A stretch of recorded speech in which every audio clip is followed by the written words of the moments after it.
Well,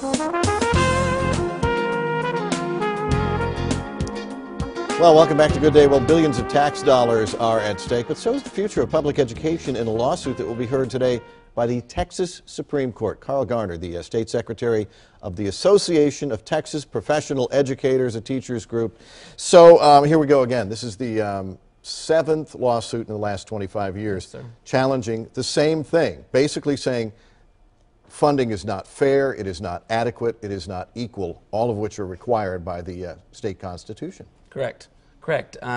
There's a different discrepancy in about 2,000 between districts. The richer ones getting more and the more property poor struggling to make the difference that they don't get in those other ones. During the recession, the legislature cut about $5 billion. $5.4 billion, yes, sir. Restored about two-thirds of that, correct, roughly. Yes. But in the meantime, we got more kids and costs go up, and teachers certainly deserve a pay raise. Well, absolutely. If you think about it, here in Texas, we add about 80,000 students a year. That's like adding an Austin Independent School District every year worth of students. And so we have some 30% of the districts now are not even getting the funding they had before the cuts. So they're struggling. They're really struggling. One of the big problems is that Texas relies so much on property tax, local property taxes, and then through these weird Robin Hood and other formulas, the money gets redistributed across the state. Your position and the position of, describe to me some of the school districts involved in this lawsuit. 600 school districts are suing the state. Yes, and like I said, it all involves all of that stuff because of the inequity in it. I come from a more property poor school district, Mesquite versus Highland Park, and them having to deal with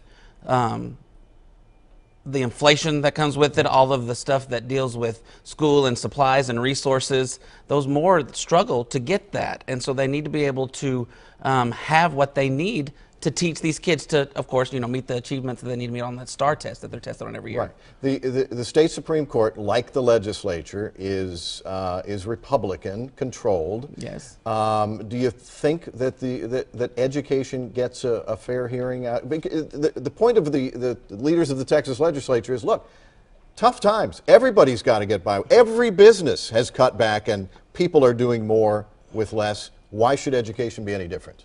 Well, I mean, if you think it in the area of students, they don't change. We're trying to get them ready for a 21st century thing. And so for us to go back and deal with things that aren't 21st century and to have to step back and to make cuts and not even have them give enough textbooks for them to do or enough technology for them to do the things that they're required to do, those things are a struggle for school districts to be able to make.